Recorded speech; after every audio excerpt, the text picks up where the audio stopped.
지금 우리는 주님께 감사함으로 2022년 한 해를 보내고 기대와 설렘으로 2023년도를 시작했습니다. 우리가 지난 한 해를 보내면서 참 아쉬움도 많고 나름 마음에 들지 않고 힘겨움도 많았지만 감사함으로 마무리할 수 있었던 것, 그리고 새로운 한 해를 이제 시작하면서 기대와 설렘으로 또한 주님께 감사할 수 있었던 이유는 주님께서 우리와 함께 하심을 믿기 때문입니다. 오늘 찬양대의 그 찬양의 가사처럼 나를 지으신 이가 하나님이라고 하는 그 사실을 우리는 확신하기에, 믿기에 우리는 감사함으로 한 해를 보내고 기대와 설렘으로 또 한 해를 시작할 수 있는 것입니다. 그 믿음으로 나아가시기를 예수 이름으로 축원드립니다. 주님은 우리가 물 가운데로 지날 때에도 또 불 가운데 던져진 것 같은 때에도 함께하여 주셨습니다. 우리가 지쳐 넘어져서 아무것도 생각할 수 없고 기대할 수 없는 그 상황 속에서도 주님께서는 우리에게 새로운 길을 예비하여 주셨고 또 새로운 만남을 예비하여 주셨으며 새로운 기회들을 우리에게 그렇게 준비하고 계셨습니다. 바로 그 자리가 우리 송구 영신의 자리임을 여러분 기억하시기 바랍니다. 새해에는 예수가 내 안에, 내가 예수 안에라고 하는 그런 표 비전을 가지고 우리가 한 해를 살아가기를 원합니다. 한번 따라해 보십시오. 예수가 내 안에, 내가 예수 안에 있습니다. 예수가 내 안에, 내가 예수 안에 있습니다.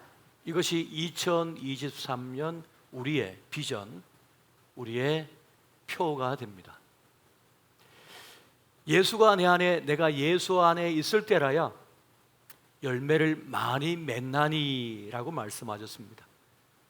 나를 떠나서는 어떤 열매도 어떤 것도 이룰 수 없다고 주님께서 말씀해 주셨건만 우리는 그것을 망각한 채 살아올 때가 참 많았습니다.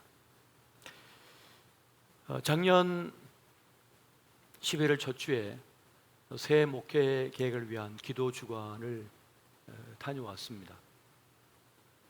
한 주간 그렇게 산 골짜기에 들어가서 산길을 걸으며 어떤 때는 바위 곁에 앉아서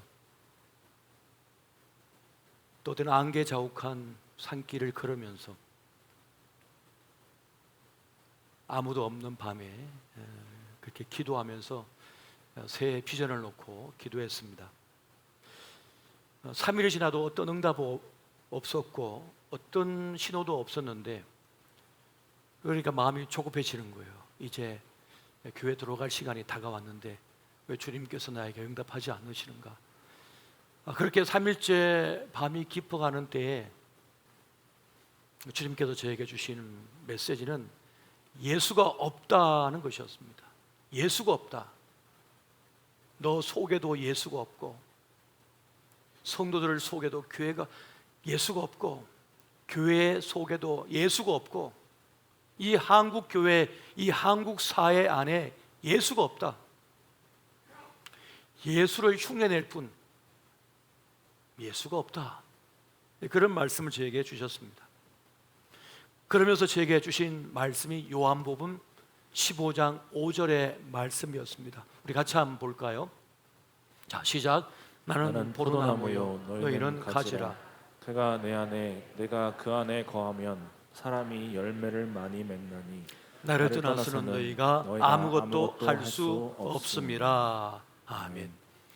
여러분, 교회를 교회답게 하는 것은 건물이 아닙니다. 사람이 아닙니다. 바로 예수입니다. 예수가 없다면 그것은 더 이상 교회가 아닌 것입니다. 교회가 생명력을 잃은 이유는 예수가 아니라 다른 것을 품고 있기 때문에 그렇습니다. 다른 것을 모시고 살기 때문에 그렇습니다. 그래서 예수의 생명력이 나타나지 않는 것입니다. 복음의 능력이 나타나지 않는 것입니다. 복음은 오직 하나, 예수는 그리스도시다, 예수만이 메시아 구원자시다라고 하는 그 외침, 그 증언이 바로 교회가 되어야 하는 것입니다. 그런데 다른 것이 나를 구원한다고, 다른 것이 예수라고 믿으며 행동을 하더라는 것입니다. 그래서 우리가 회복해야 될 것이 무엇입니까? 다시 예수를 되찾아야만 하는 것입니다. 명목상 그리스도인이 아니라 진짜 예수 그리스도의 사람이 되어야 하고 내 안에 예수님을 모시고 살아야만 한다는 것입니다. 여러분, 사도 바울은 성도를 말할 때 아주 분명한 어조로 그렇게 규정을 짓고 있습니다. 보배를 담은 질그릇, 그것이 바로 성도라고 한다는 것입니다. 고린도후서 4장 7절부터 10절 말씀을 보면 이렇게 말씀합니다. 우리가 이 보배를 질그릇에 가졌으니 이런 심히 큰 능력은 하나님께 있고 우리에게 있지 아니함을 알게 하려 함이라.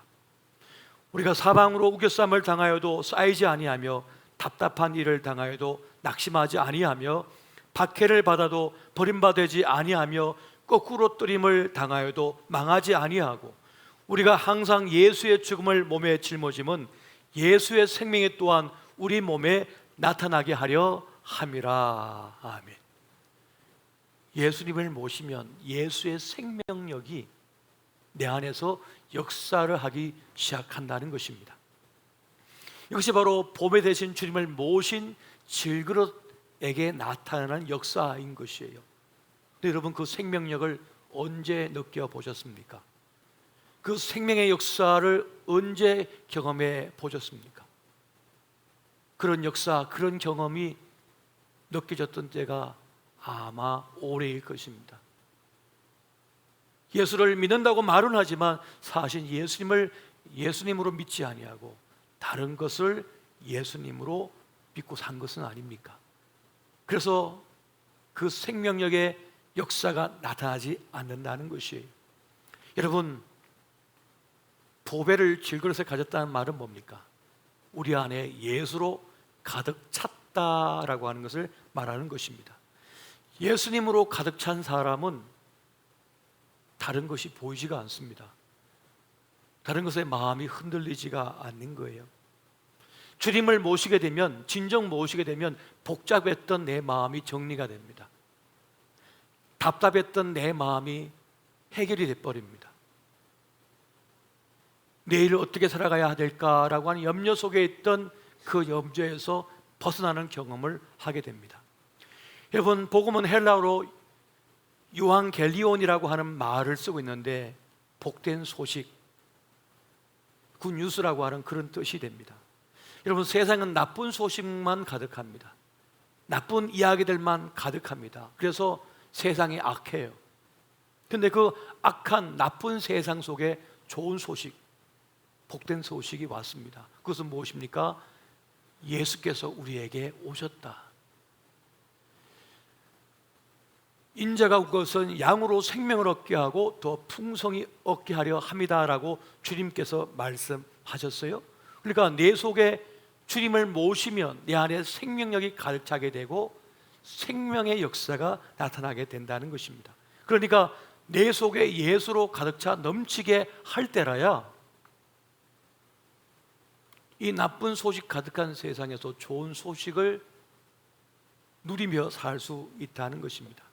여러분, 교회가 세상에 줄 수 있는 가장 큰 선물은 무엇인지 아십니까? 교회가 교회답게 되는 것입니다. 교회가 교회답게 되는 일은 예수로 가득 차는 것입니다. 예수로 가득 차서 흘러 넘칠 때 세상은 그 교회로 인하여 복을 받게 되는 것입니다. 근데 여러분, 교회는 건물이 아닙니다. 교회는 우리 한 사람 한 사람입니다.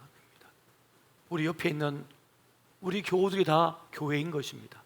그러니까 우리 안에 예수로 가득 차게 되면 교회가, 공동체가 예수로 가득 차게 되고 그 생명력을 인하여서 이 사회가, 이 민족이 살아나게 됨을 여러분 기억하시기 바랍니다. 여러분 이것을 믿으시기 바랍니다. 왜 저 38선이 복음으로 무너지지 않고 있습니까? 저 한라에서 백두까지 예수의 계절에 도래하자고 그렇게 노래하였고 그렇게 외쳤건만 왜 그 역사가 일어나지 않습니까? 그때보다 지금 더 교회 안에 예수가 없기 때문에 그렇습니다. 다른 것이 예수 노릇하고 있기 때문에 그렇습니다. 우리는 2023년도를 맞이하면서 예수가 내 안에, 내가 예수 안에 거하도록 그렇게 우리는 힘써야 될 것이며 그 길을 걸어가야 할 것입니다. 여러분, 주님을 내 안에 모시려고 하면요, 그동안 내가 주님 대신 모시고 살았던 것을 버려야만 됩니다. 단절해야만 합니다. 사실 사람은 빈 시간, 빈 공간을 참지를 못합니다.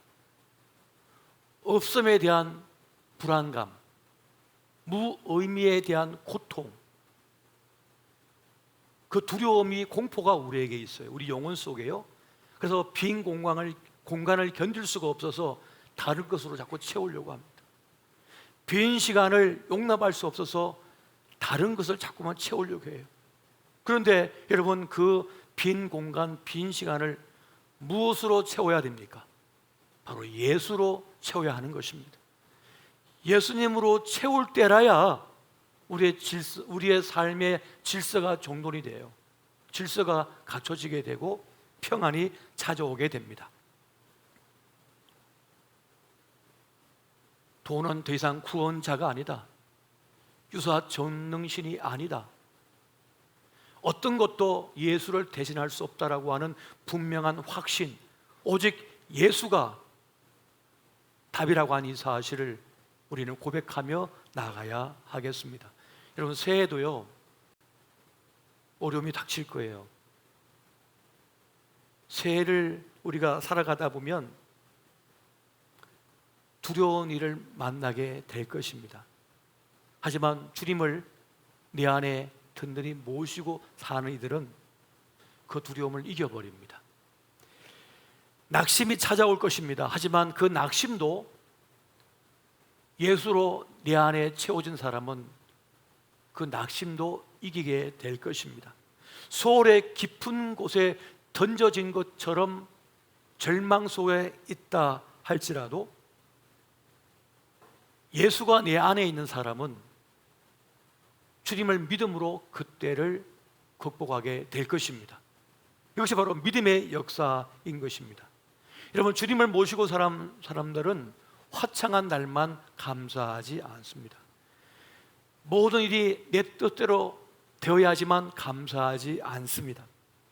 공들여 계획했던 그 일이 내 뜻대로 되지 않고 무의로 돌아간 자 할지라도 감사를 포기하지 않습니다. 그가 바로 주님을, 예수를 내 안에 모신 사람의 모습입니다. 왜요? 믿음의 눈으로 보면 그 실패도 실패가 아니라 주님께서 주시는 기회임을 믿기 때문에 그렇습니다. 할렐루야. 실패처럼 보이나 그 실패가 새로운 길을 여는, 새로운 만남의 길을 여는, 새로운 인생의 길을 여는 기회임을 알기에 예수로 가득 찬 사람은 그때를 이겨냅니다. 꿈이 좌절되었다 할지라도 그 좌절된 꿈 때문에 절망하는 것이 아니라 결국 그보다 더 큰 꿈을 주실 분이 주님이시고 내 인생 길을 여실 분은 주님이시다라고 하는 것을 믿기에 예수의 사람들은 예수를 믿음으로 그때를 이겨내게 되는 것입니다. 여러분, 자기 연약함에 빠진 사람이라야 다른 사람의 연약함이 보인다고 그랬습니다. 자기 실패를 경험해 본 사람이라야 다른 사람의 실패도 보인다고 했습니다. 우리가 만나기 싫은 우리의 생의 현실은 우리를 더 깊은 곳으로 이끌어갑니다. 그래서 더 깊은 사람, 더 품이 넓은 사람이 되게 만듭니다. 그래서 굴쩍 커버린 믿음의 사람이 되어서 주님 주시는 십자가도 짊어질 수 있고 다른 사람도 품을 수 있는 그 품을 가진 사람이 됩니다. 그렇게 예수가 내 안에, 내가 예수 안에 있는 사람은 그렇습니다. 다른 사람을 품어낼 수 있고 다른 사람의 슬픔도 볼 수 있으며 그 손을 잡아줄 수 있는 사람이 된다는 것입니다.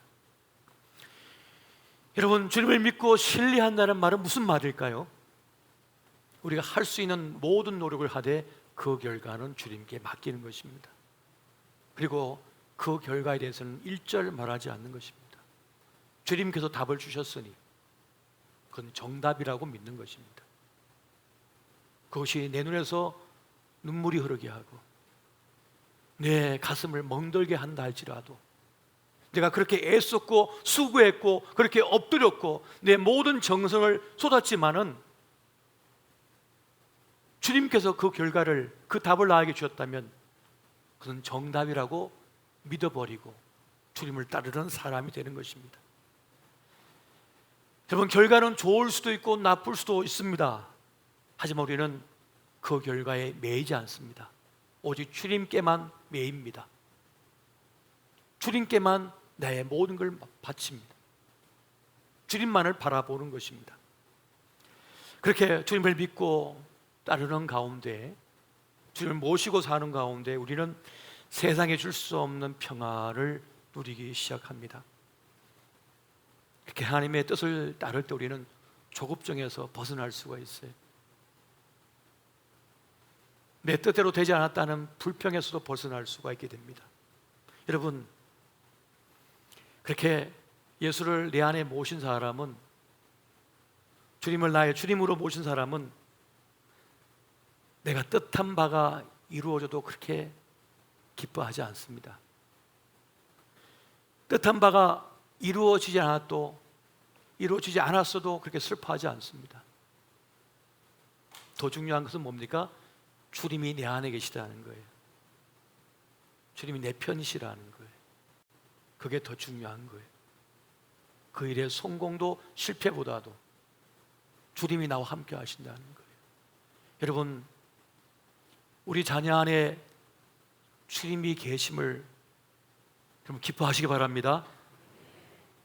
내 자녀들이, 내 손주들이 좋은 대학 가고 돈을 잘 벌고 잘 나가도 그보다 더 중요한 것은 우리 자녀 안에 예수가 계신가, 내 손주 안에 예수가 계신가, 이게 중요한 사실이라는 겁니다.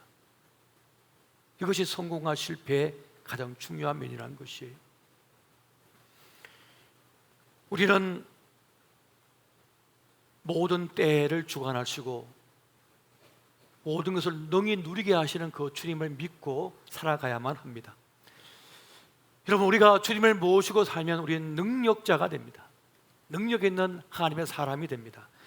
사도행전 19장에 보면 유대의 한 제사장인 스게와 7명의 아들이 사도 바울이 귀신을 쫓아내는, 병든 자를 고쳐내는 것을 보고 흉내를 냅니다. 악기에 들린 사람에게 찾아가서 예수 이름으로 쫓아내려고 합니다. 그랬더니 그 악기가 들린 사람이 이 7명의 아들에게 달려들어가지고 그들을 해쳐버립니다. 내가 예수도 알고 바울도 아는데 넌 뭐냐?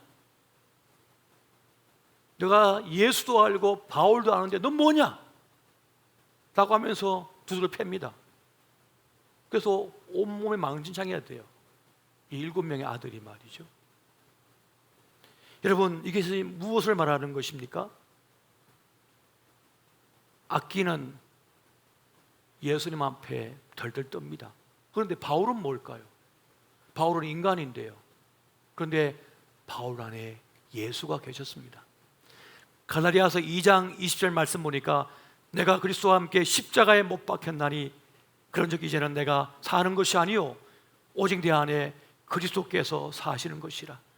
이제 내가 육체 가운데 사는 것은 나를 사랑하사 나를 위하여 자기 자신을 버리신 하나님의 아들을 믿는 믿음 안에서 사는 것이라. 바울 안에 예수님이 계셨습니다. 사단 마귀가 벌벌 떨며 도망을 갔던 것입니다. 여러분, 우리가 힘든 이유가 무엇입니까? 우리가 교회 생활이 힘든 이유가 무엇입니까? 예수를 품지 않고, 예수를 자랑하지 않고, 예수가 드러나지 않고 내가 드러나기 때문에 그렇습니다. 예수의 능력을 자랑하지 않고 내 능력을 자랑하기 때문에 그래요.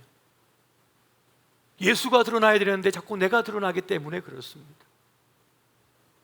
나를 죽이고 예수가 살아야 되는데 예수를 죽이고 내가 살려고 하기 때문에 교회 안에서도 아픔, 슬픔, 고통이 있게 되는 것입니다. 여러분, 이 사단 마귀 약기가요, 바울 안에 있는 예수님을 본 거예요. 그것을 경험했습니다. 그래서 도망가 버리고 마는 것이. 나는 죽고 예수로 사시기 바랍니다. 주님을 내 안에 모시면 예수 사는 인생이 되어지는 것입니다. 우리 주님께서 말씀하셨습니다. 심령이 가난한 자가 복이 있다. 왜 심령이 가난한 자가 복이 있습니까? 그는 이제 비워서 주님을 모실 준비가 됐거든요. 세상 것 다 해봤는데, 갈망해봤는데 다 헛거예요. 그래서 심령이 가난해져서 주님을 모시고자 하는 거예요.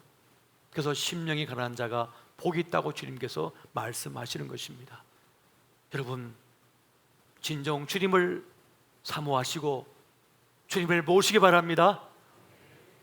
여러분의 삶의 중심에, 여러분 가정 안에, 여러분 사업 안에, 여러분 자녀 안에 예수님을 모시고 사는 예수의 사람 되시기를 예수 이름으로 축원드립니다.